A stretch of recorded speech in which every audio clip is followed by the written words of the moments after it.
एक बार एक युवक ने एक सपना देख लिया कि वो कहीं का राजा बन गया है। जब वो नींद से उठा तो उसे बहुत खुशी हुई कि उसे चाहे सपने में ही सही संपदा तो मिली।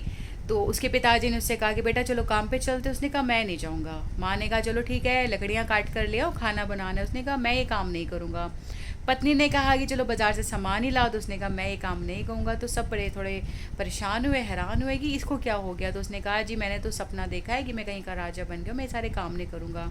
घर वालों ने बड़ी कोशिश की समझाने की, लेकिन उसने बात नहीं समझी। उसने कहा मैं तो राजा हूँ, मैं कोई काम नहीं करूँगा। अब घर वाले अपने अपने काम में लग गए। अब जब दोपहर का समय आया, खाना बना तो सब खाना खाने बैठ गए। अब जो युवक था वो वेट कर रहा था कि उसे भी बुलाया जाएगा, उसे भी खाना दिया जाएगा, लेकिन किसी ने उससे पूछा नहीं।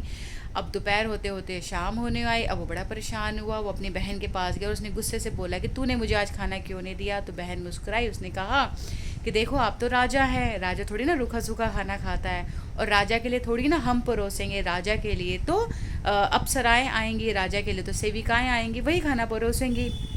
अब जो युवक था उसे शर्मिंदगी, उसे बात समझ में आ गई और उसने कहा कि नहीं चलो मुझसे भूल हो गई, अब तुम मुझे खाना दे दो।